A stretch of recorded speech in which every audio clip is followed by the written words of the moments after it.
guys and welcome to DriveSpark. I am Promeet and today what we are driving is the all-new Skoda Kylaq.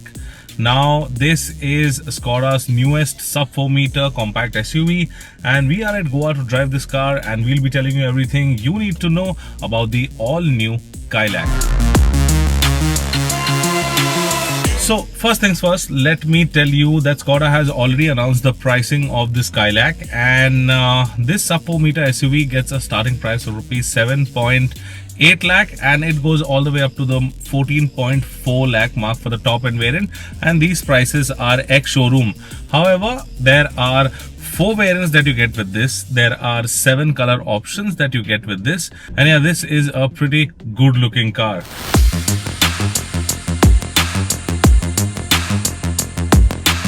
So now let me quickly take you through the exterior of the all new Kylaq. So at the front, first of all, you can see you get very sharp edges, very sharp cuts and creases all over the body. And at the front, you get your typical Skoda grille that does not have any chrome, surprisingly. So there is no chrome at the front on this car. However, you get the DRLs on top. Just below the DRLs you get your headlamp housing. Again, this is the top line variant, and this gets a full LED setup, whether be it front or back or on the inside. Everything is LED. There is no halogen on this vehicle.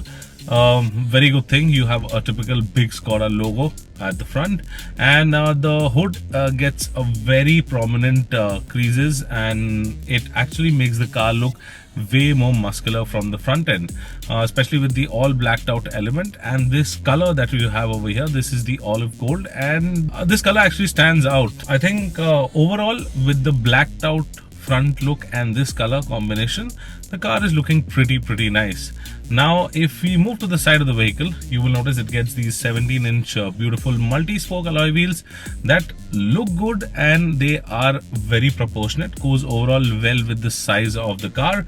However, you get body cladding all over, so yeah, this kind of makes it look slightly more bulkier from the side, gives it a rugged look. And if you move to the ground clearance, this car sits pretty high. It's almost 189 mm of ground clearance. There's almost 190 mm of ground clearance, but to be precise, it's 189 mm. And you get body colored ORVMs as well, and they have integrated indicator. Yeah, and if you see on the top, you will notice that this gets a sunroof, as you can see from here, and it also gets a shark fin antenna. So however, a dual tone combination would have looked really good with this, but overall, I mean, it's a very good looking sub 4 meter compact SUV. Now if you move to the back, you will get a wiper along with the washer. You get a small spoiler with a LED stop light. You don't get a Skoda logo, but what you get is Skoda written across the boot, and you also get the Kylaq badging on the boot. And if you notice that the boot of the car is a 465 liter boot space, so that is a pretty deep boot. It can accommodate luggage for 5 people or maybe 4 people if you're going, and it also has a 60-40 split just in case you want to keep some extra luggage, so you can fold either side depending on how much luggage you have or extra luggage you want to put. So yeah, that actually sums up the exterior of the Kylaq. Now let us quickly move on to the inside.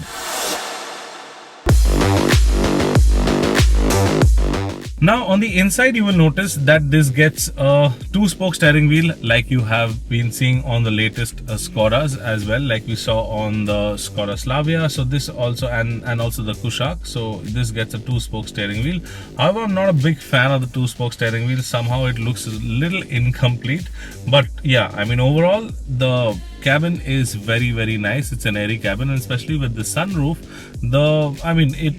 it does not feel like a sub 4 meter. It is a pretty wide and an airy cabin.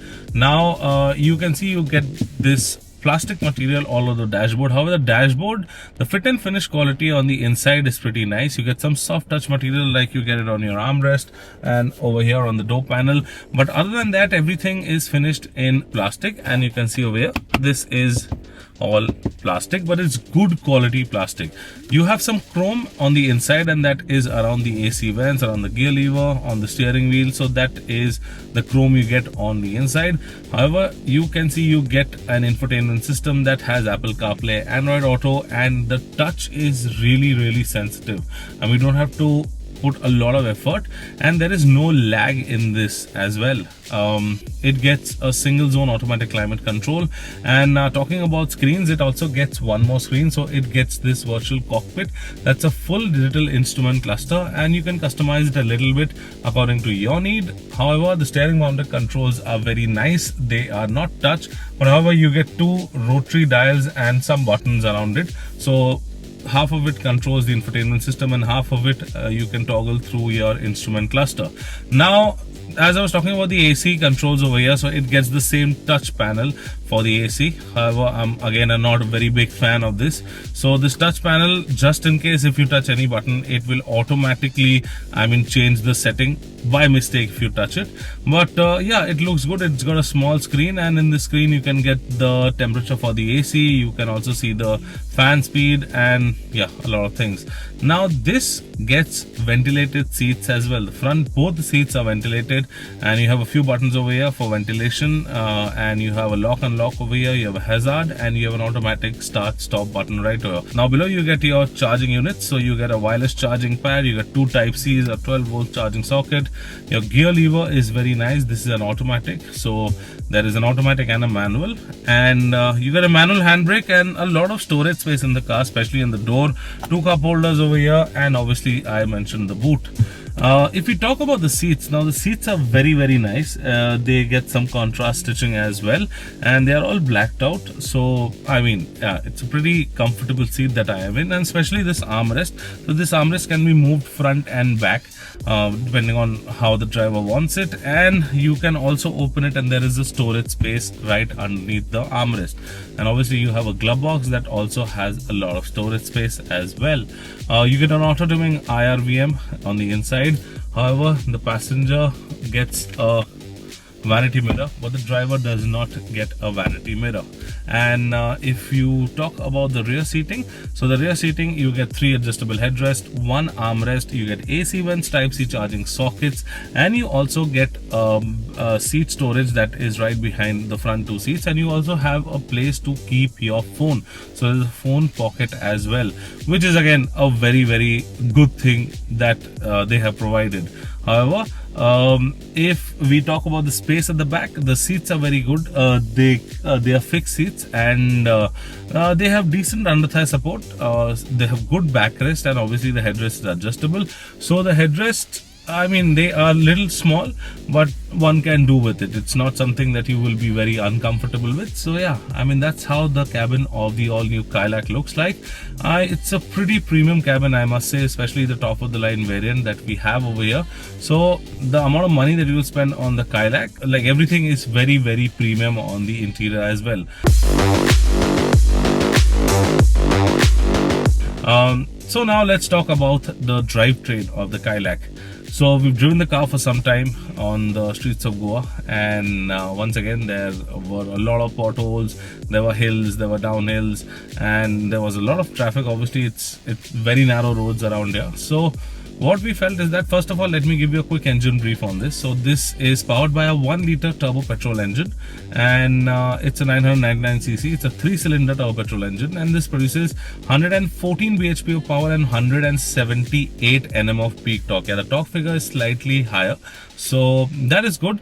On paper, the figures are pretty decent for a sub 4-meter car. It is decently powerful, and you get it with 2 gearbox options. One is a manual, that's a 6-speed manual, or a 6-speed automatic torque converter. Now what we are driving is the automatic torque converter, and let me tell you that this gearbox is a pretty quick gearbox. It's not like your regular automatic gearboxes like the AMTs, but this shifts really quick. And yeah, there is very little amount of lag that you get between the shifts. So yeah, there's a very good gearbox. The engine, however, at idling is what I feel, since it's a 3-cylinder, you have some amount of rattle that you can feel, but once you're on the move, it's a very smooth driving car. However, as I was talking about this two-spoke steering wheel, the steering wheel is nice. It is not very light. It's not that heavy as well. It's somewhere in between, and that is how it should be. It's a very responsive steering wheel, and especially with this suspension setup that this car gets. So, I mean, the suspension for me, especially, it was slightly on the stiffer side, keeping like this car will be a slightly performance-oriented car. So, I mean, it's not that stiff as well. So, I mean, if you're cruising on a highway, it will be very, very comfortable. It will absorb all the bumps and potholes, but it is slightly on the stiffer side, and because of that, the handling of the car is very, very nice. Stiffer suspension obviously gives you better handling, but you lose out on comfort. But this, I think, is a mix and match of both worlds. So yeah, suspension is good, the steering is good, and because of that, the steering response is also very nice. You don't have a lot of body roll. The car does not move from side to side, and overall it is a fantastic driving car, I must say.